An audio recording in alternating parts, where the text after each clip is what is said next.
Brews and Banter. Hi, Frank.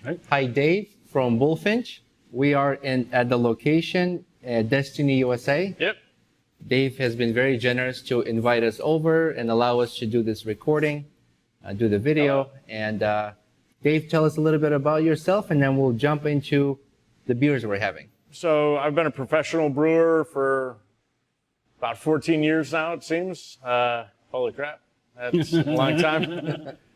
You can tell. That's the bags under my eyes.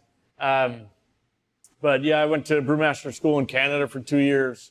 Niagara Brewmaster Brewery Operations Management Program, right over the border. So I lived in Buffalo at the time and worked at a brew pub in Buffalo during that time. And then right when I graduated, they were opening this Gordon Biersch.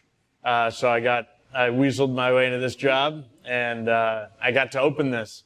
So I was the first employee on site and master brewer here for 2 years. I left here to open Resurgence out in Buffalo and ran that for 5 years. And after that, I worked at a myriad of breweries, did some consulting. A company even flew me down to the Curacao Islands to do a consultant job down there for a long weekend, which was super fun. That was one of the most weird things I did in this industry. So I've been kind of doing it for a long time. And after the pandemic, I realized that GB just left all this here, including, $1 million of brewery equipment. And I was the one that installed it originally. So I was like, yeah, it's got to happen. I got to do this. I think we're going to jump into that first, and then we'll maybe backtrack a little bit with the timeline. But we'll start with the beer. Which one should we start first? We could just start over here with the lemon meringue. Okay. I poured you guys, all of us anyway, the lemon meringue pie sour. So what I do is kind of a seasonal pie sour thing. So they're all Heroes Feast. So it's Heroes Feast lemon meringue, Heroes Feast blueberry, Heroes Feast key lime matcha, and then Heroes Feast strawberry rhubarb. I've got this is the lemon meringue. So I use a lot of biscuit and honey malt to get the graham cracker pie crust note, cheesecake powder and cinnamon in the whirlpool, age it on vanilla bean, and I add lemon, Meyer lemon to it. The next one is the same thing, but lemon and blueberry. Okay. And then the next one is the same process, but strawberry rhubarb, and then the other one is matcha and key lime. So they're a seasonal sour. And I don't know a lot of people doing that, but I thought it would be fun. These are all sours. No, these two are. And these two. I've got the Simulacrum, or double IPA, and then I've got the Donut Brown Ale. So I've heard about that one. Cheers. Cheers, guys. Cheers. Yeah. Sure.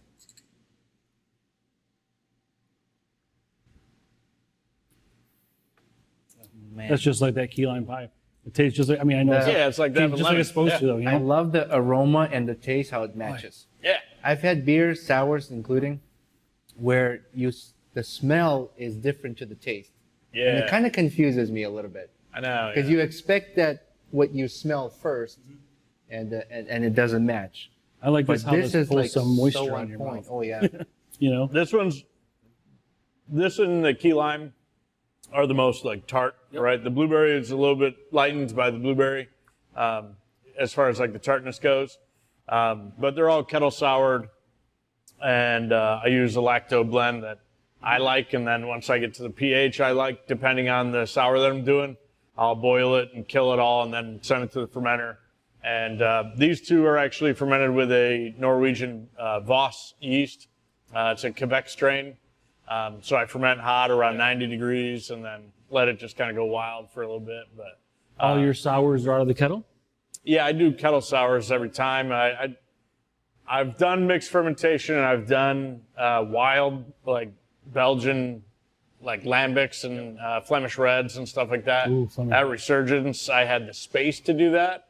I could fill a tote with a Flemish red and pitch that blend of wild, Brett and all that stuff, and leave it in that tote. It's got to sit for a while, right? I sat it for 3 years. Wow. Oh, well. And then we pulled it. Yeah. I forget things after that long. Yeah, right. I did too, right? So, and then I'm like, oh, yeah. We were moving kegs and stuff around. I'm like, we should probably see what's up. That thing? And it tasted awesome. It was fantastic. It was actually one of my wife's favorite beers when I first started dating her. But we put some in Merlot barrels, we put some in Pinot Noir barrels from local wineries and all that, and they were incredible. But alas, you know, I don't really have the space to do something like that here. I can't get a forklift in here. I can't, you know, there's a lot of, this was designed to be a brew pub, you know, grain to glass on site. So when we do our packaging and kegging and stuff like that, a little extra work. Right. Hopefully it's worth it. But you can't really expand in this space. I mean, No. you couldn't knock a wall out or something. I mean, yeah, it just doesn't make sense for you at this point. But No, it's probably impossible, and the mall would kill me. Yeah. or well, you probably have or plans. I'd probably break a lease or something. I'm sure you have plans to probably grow into something at some point, right? I'm working some stuff. That key lime stuck with me since I tried it day one. Yeah. And we traveled to Pennsylvania to do interviews with some other breweries there. And I brought it with me.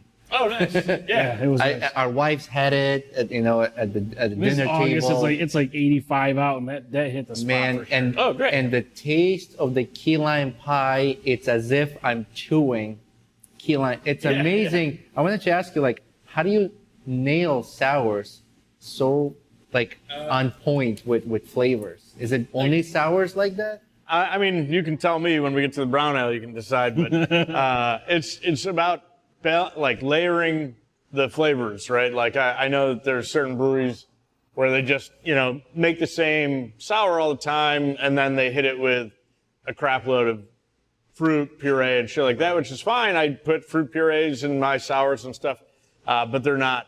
It doesn't look like you're pouring out puree, right? It looks like a beer that has flavor to it, but like the rainbow sherbet, it's not like sticky, you know, and there's no seeds or anything like that. It's a beautiful pink like smooth, beer, you know. And you get all the flavor, right? You get the raspberry, you get the lime, the orange, the vanilla, and it's almost got a creaminess to it, so it tastes like melted rainbow sherbet. And that was the idea, but it's about like these with the biscuit and honey malts to get that graham cracker note. You know, that starts at the malt mill, right? So when I'm milling these grains or when I'm thinking up the recipe, that starts there, and then build it after, right? Like, what am I going to add after souring it, and how sour should it be, right? So if I'm adding lemon, that's going to add acidity. So I shouldn't let it sour all the way down. I don't want it at like 3 or 3.2. I want it around 3.6. And then the pH will come down with the puree. So it's just thinking of the end goal and then working the problem backwards. You know what I mean? So reverse engineering. Yeah. Reverse engineering. So how do you check the pH? Reverse engineering. It's an engineering. So how do you check the pH? You strips, or you got? I got a pH meter. Yeah. Okay. I mean, it's not an exact science. Apparently, I'm not doing like the total titratable acidity with like, you know, 3 vials and stuff. Not yet. Not yet. Not yet. When we get a bigger brewery. Did Gordon Beers do that when you were here? No. They would. I would put beer in water bottles. And you send the same. Send it to a lab, and they would tell me where we are on hitting the corporate specifications, right? So I was actually, for Gordon Biersch's 43 properties across the U.S., I was in the top 95 percentile of hitting my specs every quarter. So I'd get a bonus check, which was great. And I'm like, why wouldn't you try to do that then? If I'm going to get a bonus. That's right. Why wouldn't you do that? And this is great stuff, because like we don't know that, like as a consumer, we're not brewers, but like you know, we don't know how the back of house works. You know? So to this location, this was Gordon Biersch, and you said original master brewer. Yeah, I opened it. And these are your children. I leveled these tanks. So I brought them in with the. I was gonna say you set this whole thing up, the piping, the leveling, adjusting, and running the entire setup was done by you, and then you left. And what a perfect person to come back. Right, exactly. And take over. It was great. You left the nest and then you came back to it. Man, you know, and it's funny when we first opened this, and I was, you know, before we even opened the doors, standing in this room, like surrounded by my stainless, I was like, this is home, you know, and then it was like breaking up with someone when I had to leave. Like when I called my big boss, Tom, he was the nicest guy on the planet. He still is. I mean, he's fantastic. But when I called him to tell him I got a different job and I was leaving GB and stuff, it was so sad. You know, I was like, I'm sorry, man. I'd love to stay. And he tried to offer me more money and stuff. And I'm like, that's still not enough. You know, I want to do I want to have fun with beer. Right. I don't want to make the same lager every day. You know, you're limited to what they tell you got to do, right? Yeah, so you can't be creative and make this. Yeah, exactly. And I did some sneaky stuff. They told me I couldn't dry hop a beer. So I would just say that I put it in during the whirlpool, but you had to account for every pound of malt and hop and everything in their program called See To It. So I would just say that I used those hops and put them in the whirlpool. Right. But I would hide them in the back cooler, and then I would dry hop with them, and then they'd also be gone. So it didn't really matter. It was just about where do you put these things? And so I would make IPAs, but that was against corporate spec. They wanted no IPAs. Everything had to be done, to the Reinheitsgebot. So no putting hops in after the boil or anything. So it was and they had good beer. I mean, it wasn't bad. No, it wasn't a bad good. process. It wasn't bad because he was making it. Well, right, yeah. 95% of the time it was good. It was good. It was just boring. It just got boring. So you were doing those sneaky experimental creativity kind of yeah, don't tell anybody. brews. Nobody will know. Nobody listens to this. What are we going to try next? Oh, yeah. So this is the Blueberry Heroes Feast. So again, the next, so this is actually last seasonal. This is like the spring one. Key lime is summer. But so this is a holdover from before, but there's like a barrel left in the tank. I'm not going to dump it. Yep, absolutely. So this is the blueberry. Yeah, this is and you can kind of taste that they're brothers. They taste similar. But it definitely they're the same line.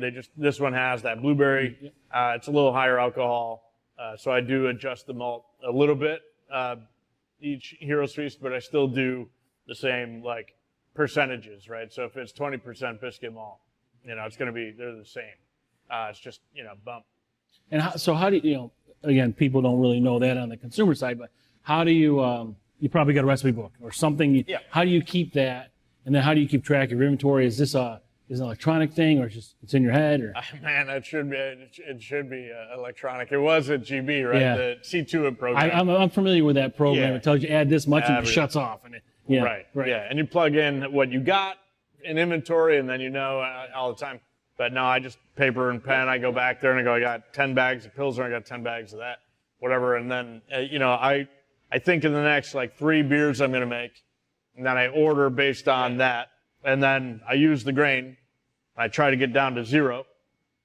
And then once the tanks are full, and next time I got to make more beer, I order the grain based on what I'm going to make next. But I do the malt calculations and everything. I still do it with I don't put it into a program. I'm not doing Beersmith or whatever. I actually write out the actual hieroglyphics. It's a math equation, right? So it's a long equation, and it's Plato plus specific gravity plus this plus that divided by your efficiency, and then moisture content of the grain, and then 0.98. So you have a formula.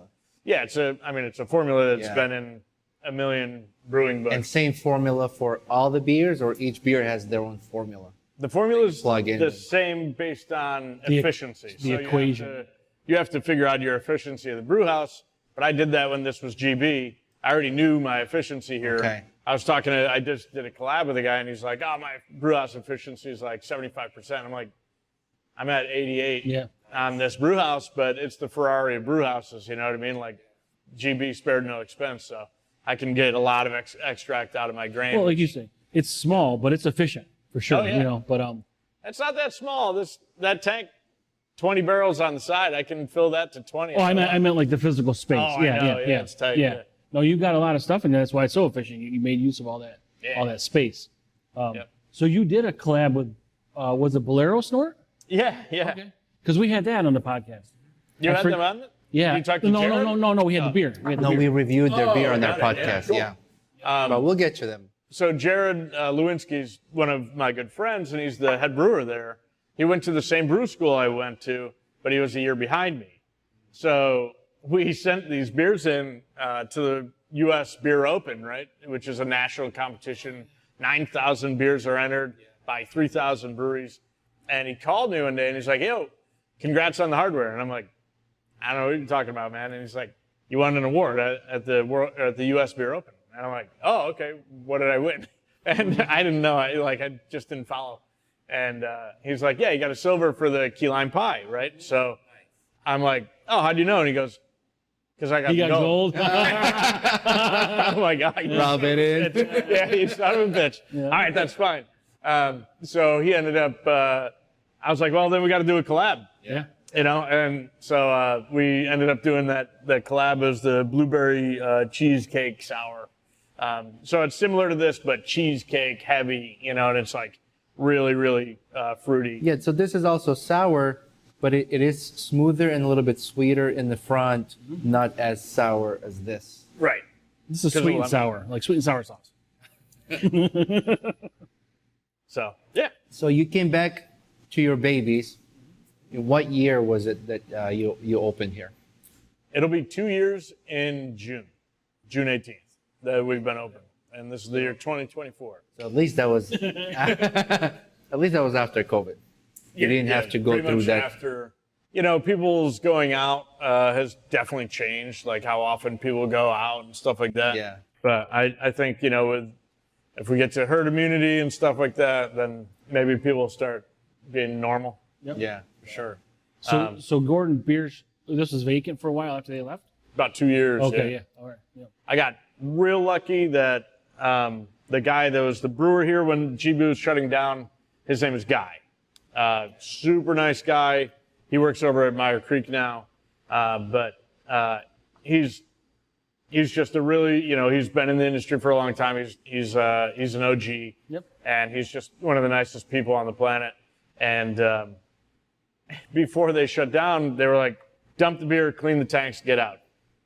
And so he had to dump barrels and barrels and barrels of beer down the drain and then clean the tanks, which he did perfectly. Every tank, when I came in, I wouldn't have signed the lease if these were not cleaned, because after 2 years of just shit, You can't sticking clean them, there, right? It would have been awful. Yeah. Well, it would have just been a ton of chemical, a ton of time. Yeah. But also the other thing that I wouldn't have been able to really clean after 2 years is the draft lines. And he cleaned the draft lines Nice. before he left. And he was like, well, you know, just in case somebody else takes this, I better do this. And man, Sure. That's why he's a nice guy. that's Guy for you, though. He wouldn't leave you hanging. that's you know? awesome. Can See, you that's- imagine just leaving $1 million I and putting can't it behind, imagine. like, you know, just go ahead, that's no big deal. That shows the ethics that the guy has. You know what I mean? Like, Right. Yeah. like he respects his labor. He respects the space, equipment. He doesn't just. Above all, though, he respects the craft. Right. I think Guy is one of those people, and his name is Guy Hagner. He's one of those people that's like, I know that someday someone's going to take this spot, and I want to set them up for success because that's the least I can do.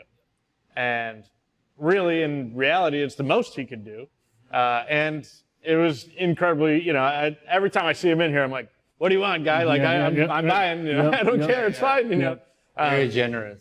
So it was fantastic, and he's an awesome dude. He comes in frequently, and he'll have my Hefe. And when I made the Winterbach last winter, he loved, you know, he's like, give me that. Because they're very similar to the GB styles, right? GB was doing Hefe, they were doing Winterbach. Yeah. They were doing the Märzen Schwarzbier, which is a, you know, Schwarzbier dark lager, and all that. So anytime I make a traditional style, he's like, give me. Yep. You know? And what if I was him? This is where I would come back to. Well, and you know, just I don't know if you've listened to us before, but a lot of what we do is based on we like small business owners, like all these sort of I mean, I talk about inventory. I realize that's probably a corporate mentality thing. But, we like technology, but we like the people that are doing it grassroots. Yeah. Original and sort of just making it work, small people, Yeah, I do it by, I eyeball it. I do inventory every week, in my notes and everything. If you go through my pages of notes every week, you'd be like, this guy's a maniac, but it works. Yeah, it works. It's like you ask your grandma for a recipe. She's like, a little bit of that, and a little bit of that, eyeball here. And don't forget a pinch of this. Yeah. Pinch of this. How much, your pinch. Your pinch or my pinch? Yeah. But That's awesome. that is, I get that question a lot. Also, is like, how do you balance? Like you were asking before, how do you balance how much of what to put in?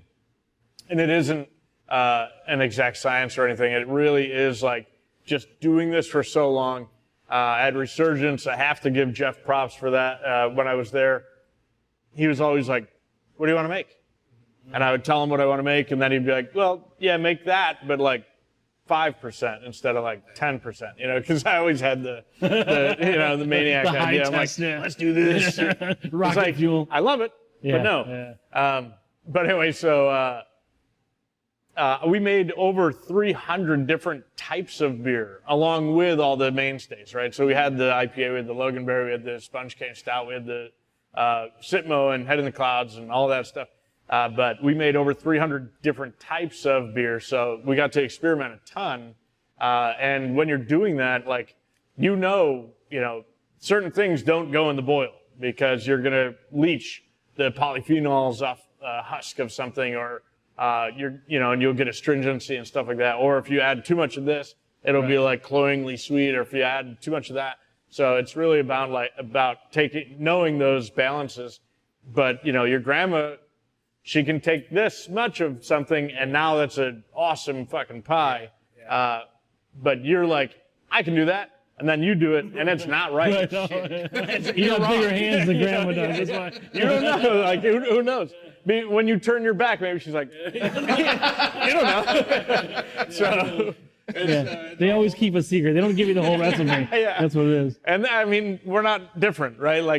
There's certain things that people ask me, and I'm like, yeah. Yeah, go ahead and do that. Let me know how it turns out. Yeah, and then I keep, it's like that meme where it's like, all right, Frodo, keep your secrets. I do that. Yeah, that's okay. It's okay. But sometimes you have to. But this one is the Simulacrum. It's my double IPA. It's the one that. So I launched with a bunch of beers when I first opened. I had, 10 tanks. So I opened with 10 beers, and I was like, I'm just going to change the beers all the time, no matter what.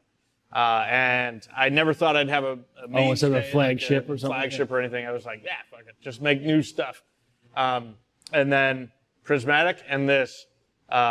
Anytime I've ever run out of either of those, I get so much shit from people, and they're like, when are you making that again? When are you making that? And I'm like, all right, tomorrow. I don't know. Whenever grain comes in, I guess. That's the beer that keeps bringing them back here. Yeah, and so Simulacrum. That's award-winning too, right? The Prismatic Spray, yeah. Prismatic won at the U.S. Beer Open and won at the Tap New York. Which is also a Canadian thing, right? The U.S. Beer Open? U.S. and Canada. Which is really weird, yeah. Yeah. Instead of USA, Canada, it's USA. Yeah, I don't know why we let those Canadians in. But I don't know what's going on here. There's another one, International World Cup of Beer. World Beer Cup, right? World Beer Cup. World Beer Cup. Yeah. We entered beers in that. You did? So we'll see. Nice. End of April if we win. Yeah, they're going to be this year. Yeah. They're going to be in Las Vegas this time. Yep, and it happens every other year. They do it every other year, not every year. Well, that can't be this year then.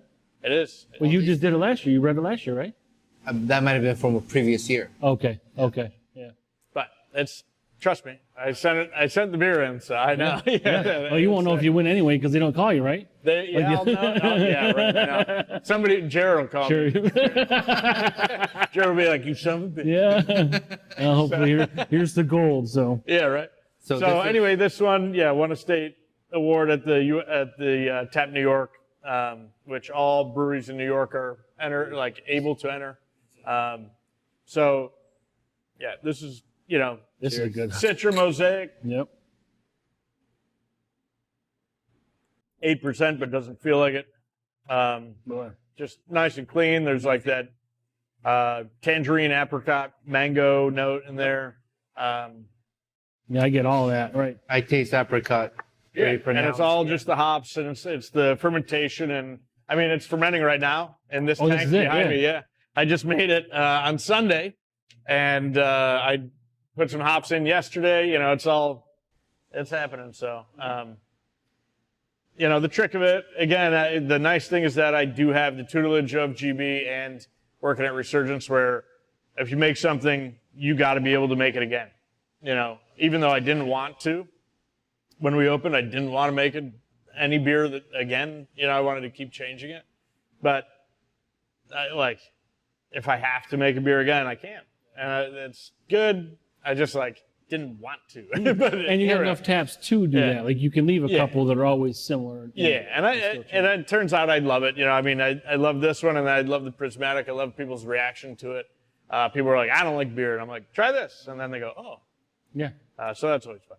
So you've traveled a little bit. You went to school for this. Yep. You worked at different breweries and did collabs. Where did the name come from? Is it always in the back of your mind that you wanted to name Bullfinch? So actually, I'll pull up a thing while I talk. But basically, Thomas Bullfinch was the guy that translated Greek and Roman mythology to English back in the 1800s. So these books have been around for a long time, and it's really the reason that we know more about the stories of myth and legend and stuff like that, right? So he kind of Anglicanized the stories and made them more palatable. They were it's like if you took the Bible and turned it into a superhero movie, you know what I mean? It's kind of like that. But my brother a long time ago was doing this webcomic called Bullfinch, and basically it was set in Vermont, and he was like, nobody lives in Vermont. There's nobody actually from there. You've never met one. You've never met a Vermont. It's like Bigfoot, never seen him. Yeah, exactly. That ain't a real thing. So all these mythical creatures live up there, and they just worked at like a feed store or like a feed distributor where they sell like horse feed and cow feed and bird seed and all that stuff. And and it comes from, you know, our family had a feed store, so he just kind of took some from our family history and then just made this weird, funny webcomic. So this guy gets hired, and his name is K. Racken, Kraken? So yeah, on the paperwork it looked like he was the Kraken.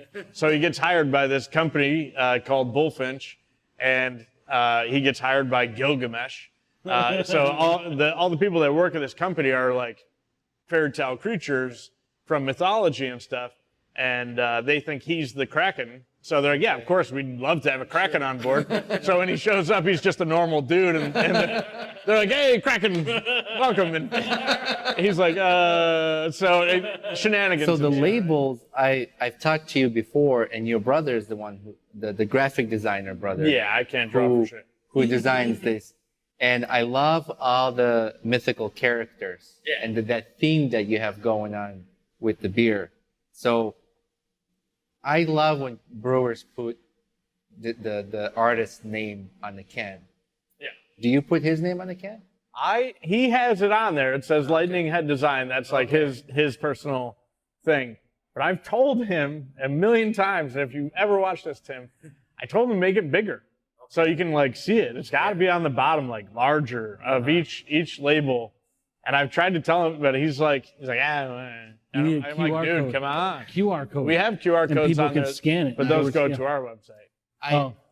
Every But time we you're review right. the beer, I appreciate that when You they get angry about it. Like, you're mad. Like, you're just like, well, what I'm the like, hell, man? because I see this beautiful And I just sit here artwork, like, okay, and well, I'm like, who do I give this credit to? Like, who is this person? Yeah. Let's credit this person. I know, yeah. We do this thing on our podcast where we grade the beer between 1 and 5, and they're always in 4s. Sweet. And I would do like as Must a be joke, a 5. as a joke. I tell him, man, that key lime pie, that's going to be a tough one to beat. But the 0.5 points go towards if there's an artist name on the can. It's on there. It's hard to find. Nice. Thank you for doing that. Of course. And the sours are different for us. We don't grade those on a 5. Oh yeah, that's We grade those on 10 a. or what? We grade them on a.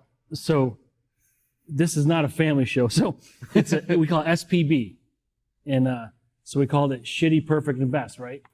Yeah. but what it really stands for is stinky pussy beer. All right. All right. For the sour. Not our idea. We didn't come up with it. Someone we gave took it to from us. somebody else. So that's why we do SPB. But we love it, and we use the Shitty Perfect best because we've had probably just one shitty. Yeah. Not even shitty. It was just like we didn't know how to deal with the lactose that they put in it. But that wasn't a sour. It was just a lactose. Again, it's balance, right? Like, make sure that the amount of, lactose you put in there makes sense. You can't, if it's going to be like thick. I don't want to drink a smoothie. It was spoon fed. I'm like, I don't want that. So thick. If you're going to be handing me a beer like that, give me a thing of insulin with it. Yeah, right. I don't know. And a nitrous pill or something. Yeah, something. I don't know, man. Or just have a bottle of Pepto-Bismol. Yeah. And be like, here's your chaser. It was tough, but we've been doing this a little over a year now, and I've always kind of been into beer and a little craft beer, and Roman's sort of new to it, but I don't think we had a sour beer until last year. Yeah. But it really seems to be growing. I know IPAs are the biggest sellers for sours do well though. But sours, I've been moving pretty well with mine. Yep. So, no, and from what I understand is people say Bullfinch is the go-to for sour beers. Oh, cool. Yeah, that's what we've heard. And a lot of friends we have. And That's the worst. we've got pizza. It's official. All right. You heard it here first because we always look for. We always do, and we got followers and things like that. But people talk about the beers you make. So great, and we appreciate that. Well, wait till the blackberry mojito sour comes out. That'll be interesting. We'll see you tomorrow. You're a great brewer, Dave, but every brewer sometimes has a bad batch. Have you ever had a batch that you had to just dump it? Yeah. Really? How does that? Is it just a box of tissues when you're doing it? Oh, for sure. I was at Resurgence and I made a Belgian double, and Jeff, the owner of the brewery, was like, we got to make one of these. When we were sitting around like a campfire, we're drinking beers. And that's how this started. Yeah. And he's like, we got to make one of these Belgian doubles. And then, later, I made it. I ordered the grain and stuff. I'm like, sweet, you get to make one. And then I made it. And then he tried it out of the tank. And he's like, I hate that. He's like, I don't like that at all. Was it done? It was great. And I liked it. And my assistant brewer's like, it's a Belgian double. If you cracked a different Belgian double and poured it next to it, you'd be like, yeah. So you got 10 barrels of double to bring home to you? 15. So he was like, I don't want to sell it. And he came from a salesman background. So if he doesn't want to sell it, it ain't selling. Sure. And he worked at Sam Adams for a while as a salesperson. So he took all their tricks and used it for Resurgence to move it forward. Which I wish I knew those tricks because I'd do that also. Yeah. But I liked it. I thought it was nice. And then he's like, nah, get rid of it. So, we just put the hose to the drain and we're like, see ya. Well, how is that? How about the hose to a keg that you could bring to your house? He's not selling it.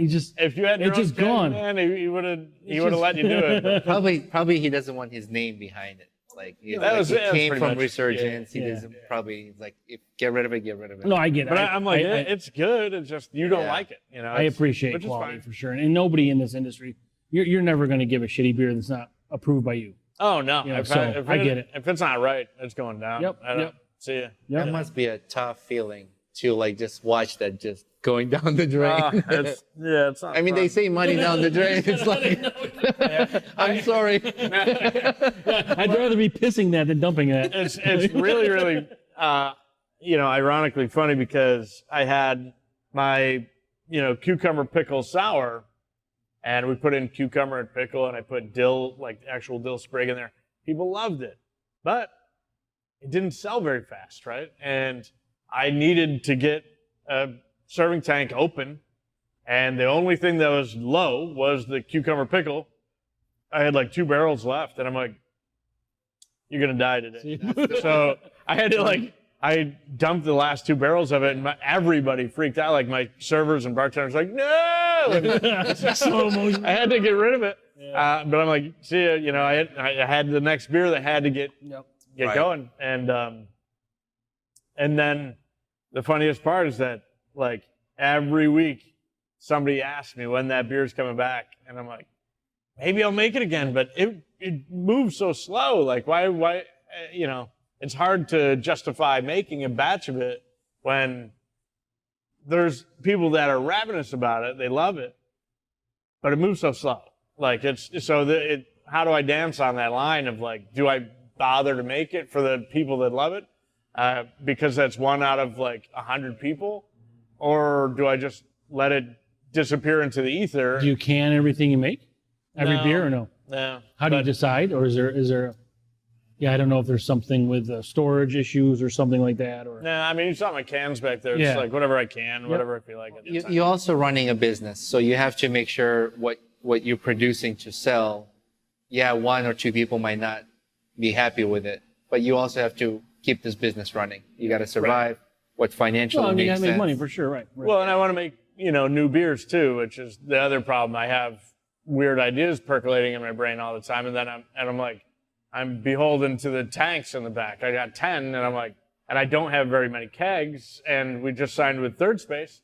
Third Space. Good, nice. Chad, We talked to Chad, yeah, we had Chad on our podcast. Ask them for your Bullfinch needs. No big deal. Yeah. Little shout out. Sorry. Self-promotion. Do it. Or shameless self-promotion. But there's nothing shameless here, really. Yeah. I am shameless. No, but I'll make, like, I got these 4 tanks full, and that one's going to be full of that beer tomorrow. And so now I've got 5 beers about ready to go, and I've got no empty tanks yet. I've got some that are almost empty, but as soon as they go, clean them, clean the line, send the beer. Yeah, so they don't sit empty long. Yeah. No, but it's, it's one of those things, like, how do I justify, like, when can a beer go? When do I have to dump it? What am I doing with this? And so. Now depend on sales. Right? Yeah, but like, again, the Rickle Pick, the cucumber pickle, I called it Rickle Pick. Yeah, I'm like, what the? I'm like, I want whatever he's drinking. Yeah, people absolutely loved it, but when they, certain people did, and then, other people don't like pickles, whatever. So it was a great thing to braise, like, chicken wings and stuff. Oh, I'm sure. Yeah. Okay. So good. Yeah. Like, you get some of that, put it in a pan, like a, whatever pan, put the chicken wings or chicken breast in there, whatever, let it sit for like a day, and then take them out, bread them, all that. So good. So is that on schedule? Like, that's not seasonal, but it's just on schedule whenever you get to make it again? Whenever I feel like doing it. Yeah. All right. So now I got to come back with chicken wings and have. You play your cards right. I'll give you the pickle. Easy now. Yeah, we're by the 4 chickens. beers in this guy gets I started. know. But Don't take that many. So this one is, I did a collab with Glazed and Confused, the donut shop, because I'm like, I'm a donut fiend kind of guy. Like, I want to have donuts every week if I can, but my wife says no. So I was in there, and they have the Dizzy Pig donut. It's like a maple vanilla donut, and they put candied bacon on it. And I was looking at it, I'm like, I can make that. So I decided to do it. So I just went in there and gave him my card. I'm like, I want to talk to the owner. Let's talk about doing a beer collab. So he came in with a couple dozen donuts, and we threw them in the mash and all that. And then, so basically I used about 20% beech smoked malt from Wireman, which gives you like a smoked bacon character. Made a darker brown ale to get those like sweeter malt profile. And then I added the maple and vanilla, so it tastes like the Dizzy Pig donut. Yeah. I hope anyway. So you can tell me if I'm fucking nuts. No, I can smell it's going to taste good. That's good. Mm-hmm. Low on bitterness. Yeah, it's supposed to be sweeter like a donut. Yeah. There's a little donut cake note in there, but Almost tastes stouty a little bit, right? Some people say that. I've gotten that a little bit. Good nonetheless. The Glazed and Confused, that place is dangerous. I know. Yeah. We went in there. For your heart? My wife and I had dinner around the corner, walked in there. Like, oh, we'll just get like half a dozen. We got 2 dozen. And we're like, let's share this with other people, and then we get to try these other ones. You did. You got 4 half dozens. I'm like, honey, that's like too much. But man, that place, I haven't been there since. Because I'm like, if I walk in, I'm going to buy another box. Oh, I know. You can hear yourself getting fatter. Yeah. Standing on that scale, the numbers just keep going up. Yep. So what This do is you good. what do you have on tap? Like what kind of beers that you've made and have not made that you're looking to do? I don't want to give away too many things because I've got a couple of fun ideas that are going to come up that you'll see and you're like, oh. But I do have this one that's souring right now that we basically made like, instead of like a black IPA, we're doing a black sour. So we used a lot of Carafa malt in there, so it'll be like, should be like black in color. We're going to add blackberry, mint, and lime, so it's going to be like a blackberry mojito. But it'll look Right. black, So, yeah. but it'll be bright and clean and nice. So it'll be very interesting. It'll be one of those things that you're like, that doesn't look anything like it tastes. You know what I mean? And I kind of like doing that to people a little bit. And, you know, somebody's going to walk by and be like, oh, they make stouts. I'll make that, or I'll have that. And Right. it ain't that. We had our first dark sour I had brewfest. And I had a dark lager for the first time. And I was like, that's first. And you're expecting to be like a stout, but it's not. Yeah. So yeah, that's kind of the idea. So, and point of that was that we brewed it on the day of the eclipse. Oh, okay. While we were transferring from the mash tun to the kettle, it was the At the eclipse. peak? Yeah. The totality. Well, while that was happening, we ran up onto the roof. Actually, don't tell anybody. But we ran up onto the roof and drank a beer and watched the eclipse. Nice. And it was like, you know, it was super That's fun. super, So I've got yeah. pictures of that. Yeah. So we were just like, you know, it's one of those things. Everybody made a beer about the eclipse that they were like trying to sell for the Well, you eclipse made and stuff. yeah. And I'm like, but those sales stop Right. Yeah. on the eclipse. Yeah. So what if I make a beer that was born on the eclipse? And then it goes forever, right? Like then it's a beer that, you know, a year from now, if you still had it for whatever reason, hopefully it's gone by then. But you could be like, yeah, I remember that. Smart. You know, like I remember the eclipse. I remember that. It's got a little bit of a eclipse magical touch. That's right. Yeah. Yes. Yeah. That little fairy dust that came There from the you go. eclipse. Yeah. Whatever. So I know Dave's got to get out of here. And I'm surprised none of us were raptured. What What happened? What have you been doing? I don't know. What have you been doing? We're together. I knew it. Evildoers. Not too many beers into it.